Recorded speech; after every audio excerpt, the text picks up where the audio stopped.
Je vais sortir, je prends un peu mon WhatsApp, je vais lire le document. S'il te plaît. Merci à toi. Je dis même quand tu es dans le noir. Non, non, non, non, pardon, baisse. Pose ton téléphone sur la table, pardon, parce que c'est comme ça que les choses se retournent. Parce que je n'ai pas le même retour. Je n'ai pas le même retour sur mon écran. Et pourquoi ça mouline là-bas? S'il te plaît, sur mon deuxième écran, on voit ton environnement. Mais il faut souvent cacher votre œil là. C'est comme ça que ça vous lâche souvent. Il faut cacher la caméra, Dion. Il faut souvent mettre il faut cacher l'œil comme avec l'ordinateur. Ou tu poses ton téléphone sur la table, comme ça au moins tu es sûr de ne pas le manipuler. Mais j'ai l'impression que Noël, nous n'entendons plus Noël. Le son est coupé.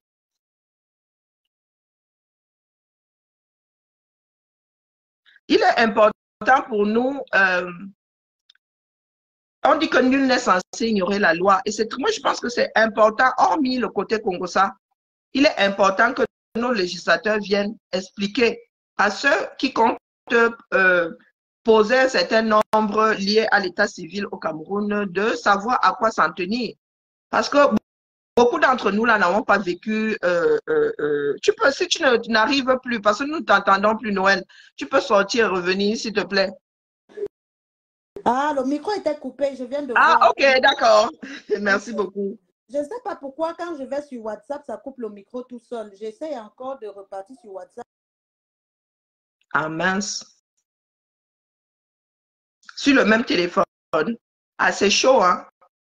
Parce que je crois que le WhatsApp prévaut sur comment on appelle, les réseaux sociaux. C'est comme l'appel entrant direct sur ton téléphone prévaut sur WhatsApp.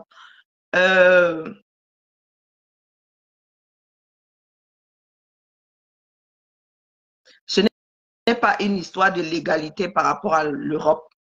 Tant que le Cameroun dit que c'est légal, d'autres pays n'ont plus qu'à suivre. D'autres pays n'ont pas à juger de la légalité d'un acte posé par un autre État. Un État n'a pas. Non, ça ne se passe pas comme ça. C'est le Cameroun qui légalise. C'est comme le passeport. Si le Cameroun dit que le passeport c'est légal, il est légal pour les autres. Maintenant, est-ce qu'il remplit les conditions internationales? Là, tu peux sortir du Cameroun avec, mais en Europe, on décide de ne pas te laisser passer parce que il n'est pas biométrique et tout et tout. Je prends un peu notre téléphone, je vais lire par notre téléphone. Ok, merci beaucoup. Mais je ne descends pas. Hein. Nous parlons du cadre. Nous parlons du cadre légal même. Ok, il n'y a pas de souci, ma.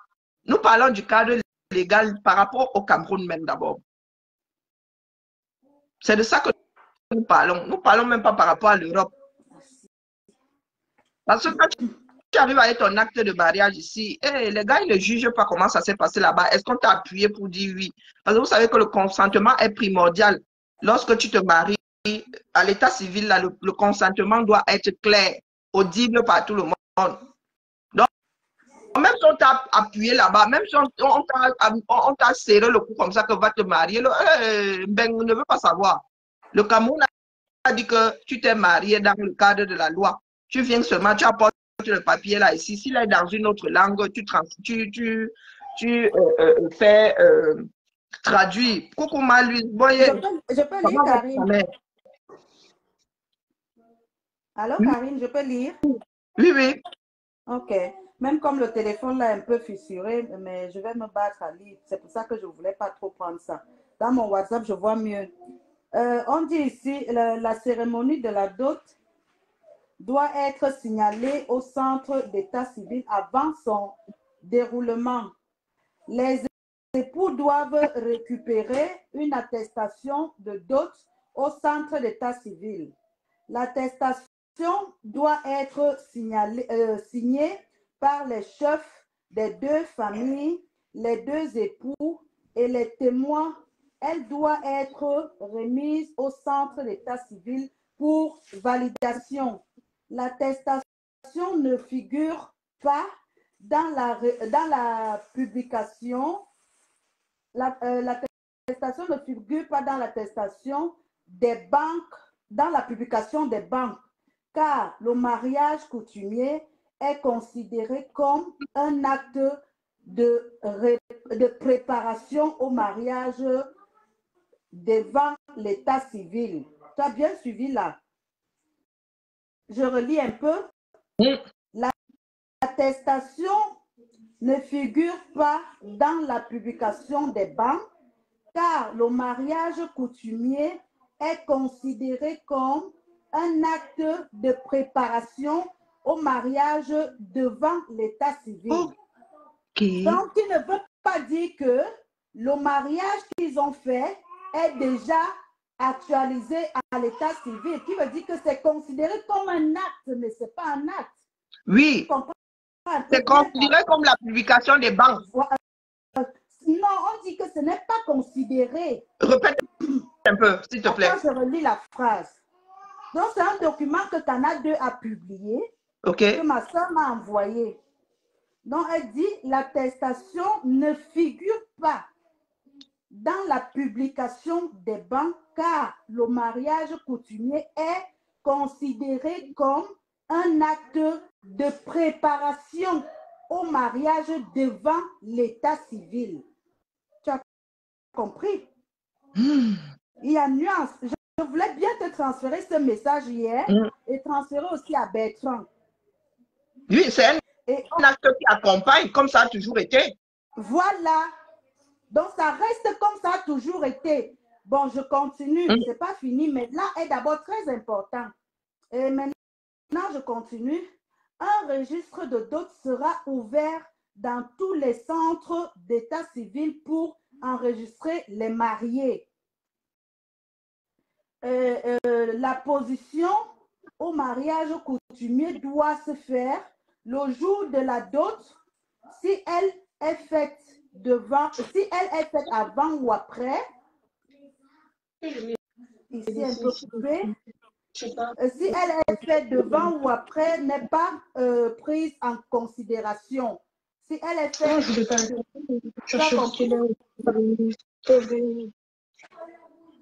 Non, je n'ai pas compris. Ma fille vient d'entrer. S'il te plaît, tu peux reprendre.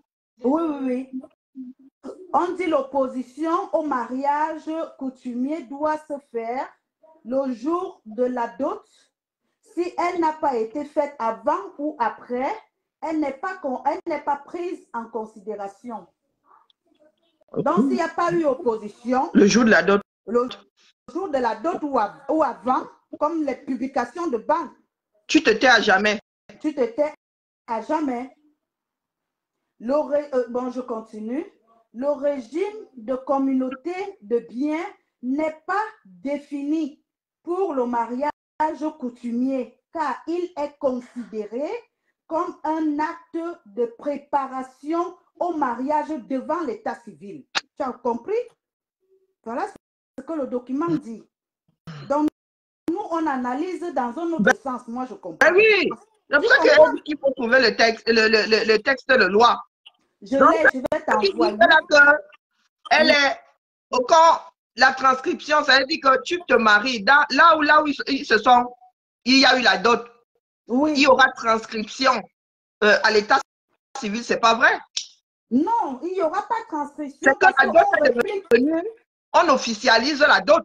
Elle est prise en considération. La dot est inscrite au registre d'état civil. Oui, mais elle est considérée comme un acte de civil préparation au mariage devant l'état civil. Elle est considérée comme un acte de préparation au mariage. Ça veut dire que sur le plan légal, maintenant, vous ne faites pas seulement son village. L'état civil, l'État enregistre les dots. Voilà. Et est déjà considérée, donc on vous considère, mais ça ne peut pas dire que vous êtes un acte de mariage que vous devez avoir à la suite, par la suite, tu comprends? Et maintenant, je continue. Le régime matrimonial n'est pas défini pour le mariage coutumier car il est considéré comme un acte de préparation au mariage à l'état civil. Je viens de parler de ça pour le régime matrimonial. Il n'est pas défini. Donc, c'est juste que la dot est reconnue et ça ne veut pas dire que c'est ça qui vous donne l'acte de mariage. Tout à fait. Voilà. le régime matrimonial n'est pas défini pour le mariage coutumier car il est considéré comme un acte de préparation au mariage à l'état civil. Si un homme dote une autre femme, alors qu'il avait déjà doté une autre, si un homme dote une autre femme, alors qu'il avait déjà doté une autre, on parle de rupture abusive des fiançailles. Tout à fait. Voilà. Dans ce cas, il est sommé de payer des dommages à la première femme. S'il te plaît, voilà. Tu peux arrêter là. Oui. C'est pour cela que je vous dis que cette partie-là existe dans le code civil, le droit civil, oui. Depuis celui dont nous avons hérité. Elle dit que tu t'engages auprès d'une personne. Voilà. S'il y a tromperie, il y a compensation. Tu peux aller déposer une plainte pour abus de faiblesse. Et il doit te dédommager. Voilà. Oui. Donc, ils ont fait à ce que les actes posés sur le plan coutumier rejoignent le droit civil qui prévaut surtout sur le reste là. Oui. Et regarde, on continue ici. Ils disent, avant de doter une deuxième femme, l'homme doit épouser la première à l'état civil. Donc, il veut dire que... Ça m'aurait étonné quand même. Hey. Non, mais ça m'aurait étonné. C'était trop suicidaire, de façon de parler. Mais oui. Hein? Donc, vous cadrez, dis donc. Donc, tu comprends que même si la première a été dotée, mais si elle n'est pas épousée à l'état civil, le deuxième mariage ne peut pas être aussi actualisé. Donc, il faut qu'il se marie d'abord avec la première, ou il peut peut-être dire à la famille, je veux plus, et puis je vous rembourse votre dot. C'est pas qu'ils vont aller se retrouver en justice. J'ai beaucoup discuté de ça avec Saumon hier, que non, on ne transcrit pas. Je ne sais pas si tu comprends la même chose que moi, Karine. Je comprends tout à fait. On ne transcrit pas la dot à l'ambassade ou bien pour demander, pour aller vous retrouver peut-être en justice pour le divorce. Non, c'est pas ce qu'on dit. Et là, j'ai eu le document. Si j'avais eu ça, je pouvais bien lire ça chez lui aussi pour qu'on analyse ensemble. Bon, je vais finir.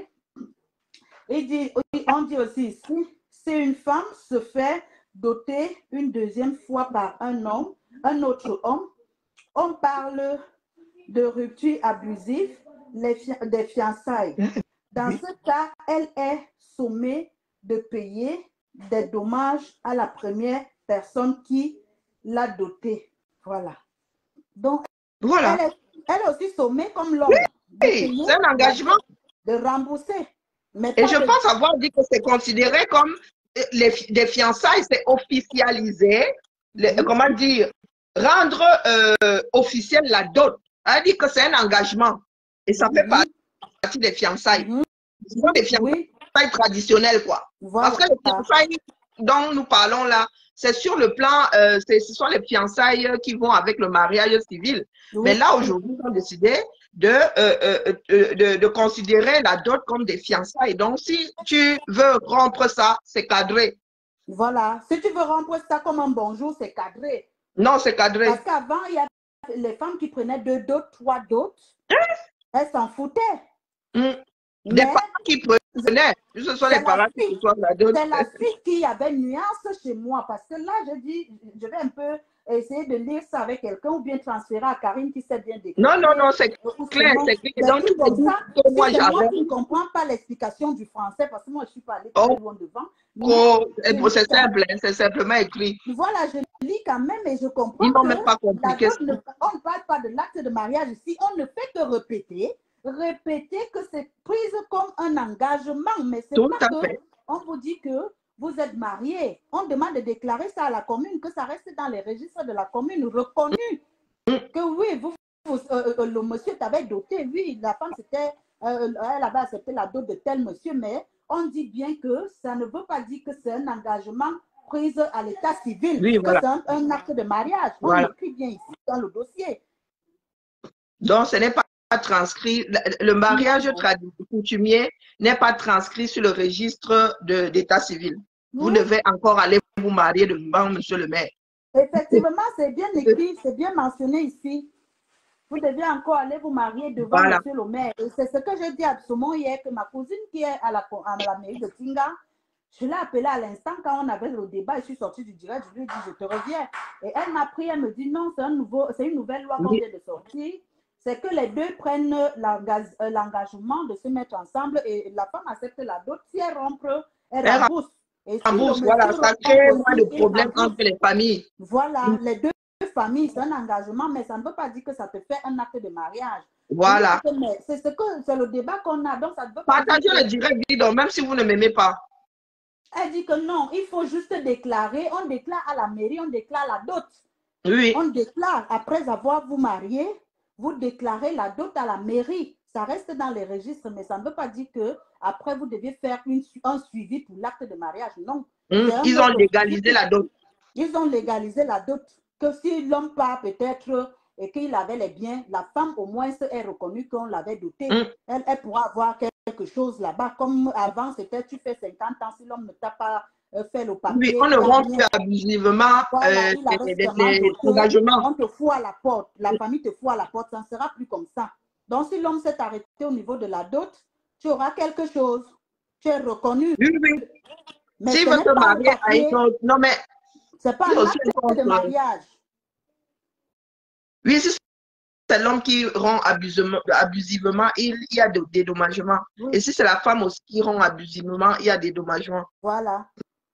Bon, donc, vous voyez comment il faut toujours s'en tenir au texte. Voilà. C'est ça que vous avez dit qu'il faut qu'on trouve ce texte-là. Parce que quand on explique ça au quartier, les gars, moi, ça me donne des nœuds au cerveau. Là, je sors de la chose d'aplomb.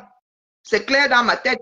Parce que voilà. On ne comprenait pas l'affaire là, que tout est cadré. Moi-même, depuis ça, je suis perdue.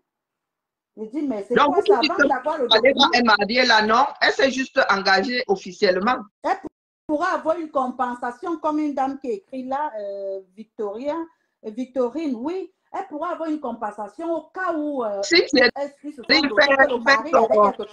Thierry décide de la laisser au carrefour, pourquoi elle aussi, elle décide de laisser Thierry au carrefour, elle devra rembourser la dot. Oui, elle devra rembourser. Et si Thierry décide de la laisser tomber, elle se sentira abusée, elle pourra se sentir abusée et demander une compensation. Oui, c'est ça. Non, là c'est clair, c'est net. En tout cas, Karine, si tu peux épingler ton numéro comme ça, je te renvoie le document tout de suite. Tu pourras encore le lire en direct. Et voilà. Merci vraiment, merci beaucoup. Oui, je te renvoie sur WhatsApp. Trouver le texte. Oui, je te renvoie tout de suite. Merci, merci, grand merci, vraiment. Quand je disais, parce que chez Saumon l'autre jour, comme les gens m'entendent qui se baladent avec leur ressenti, elle dit que non, ce sont des choses dont nous devons parler. Il faut éclaircir l'opinion publique. Il ne suffit pas de raconter parce que nous étions, notre base, ce sur quoi nous sommes basés était fallacieux. C'était fallacieux. Il s'agit là de ce qui encadre la vie. La base de notre vie est régie. La vie de chaque individu est régie par le code civil. Et il est primordial que chacun d'entre nous sache à quoi s'en tenir. Donc, vraiment, merci beaucoup, Noël. Merci à toi. Donc, les gens qui, comme nous sommes souvent des personnes qui grimpent au rideau, même avant d'avoir commencé l'acte, vous voyez que c'est quelque chose, je n'étais pas loin de la réalité. Je n'étais pas loin de la réalité, ce sont des fiançailles. Désormais, l'État camerounais considère la dot comme des fiançailles et qui sont officialisées. D'accord? Un engagement officiel pour que ni l'homme ni la femme ne continuent à faire tout et n'importe quoi. Merci beaucoup. Merci tout plein. Donc, je vais publier ça ici sur la page après avoir coupé le direct tout à l'heure. Vous voyez donc, et vous priez de prendre la copie et de partager. Hein? Si vous ne voulez pas partager le direct, c'est votre problème. Moi, je ne compte pas aller me marier au Cameroun et je ne fais pas partie des personnes accro à la dot. D'accord? Même si je me marie 50 fois, il n'y aura aucune dot dans ça. À part c'est la dot à la française, non, pas la française, mais du côté de l'homme, si l'homme là me ramène un château et il dit qu'il fait entrer ça dans la communauté des biens, on ne dirait pas non. Hein? Donc, voilà, voilà. Ça permet aussi de mettre des garde-fous au niveau de l'engagement. Hein? Parce que je vous ai toujours dit que la rupture abusive de fiançailles est cadrée par le droit civil. Ce n'est pas parce que nous vivons hors cadre, c'est cadré par le droit civil. Il y a tout un article qui donne, qui donne le droit à la personne abusée de demander réclamation. Je vous ai dit que s'il y a un code que mon grand-père a tenu à ce que je maîtrise, pas maîtriser dans la mesure où, bon, beaucoup de choses ont changé depuis le droit civil fondamental. Hein. Il y a eu le mariage pour tous, il y a eu des choses qui ont été... Donc, du coup, moi, je vous dis que je n'étais pas encore sortie du lycée, que moi, j'avais déjà le code civil entre les mains comme ça, que j'ai lu. J'ai pris le soin de lire quand je lisais encore. Donc, il y a des choses que j'ai gardées en mémoire et le droit camerounais étant basé pour les plus grandes lignes sur le droit français. Les gars, vous n'allez pas refaire le monde. Je vous ai toujours dit que le Cameroun, la vie évoluant, nous allons devoir nous pencher aussi sur le droit coutumier. Est-ce que nous allons légaliser tout ce qui est fait sur le droit coutumier ou peut-être qu'on va faire disparaître une partie de ce qui est posé sur le plan coutumier parce que ces choses sont devenues caduques ou ne sont pas adaptées à la vie moderne, ou est-ce que nous allons devoir les légaliser? Soit laisser tomber un pan et légaliser d'autres façons de faire. Donc, ça fait partie de l'évolution des choses. Et c'est simple. Moi qui pensais que le truc était tordu, non, quand tu lis le texte, c'est simple. On a juste cadré la dot. Donc, ça ne revient pas à dire que ça va être transcrit à l'état civil et non, les gars. Donc, Maléba est encore amené à passer devant monsieur le maire pour être madame Eva.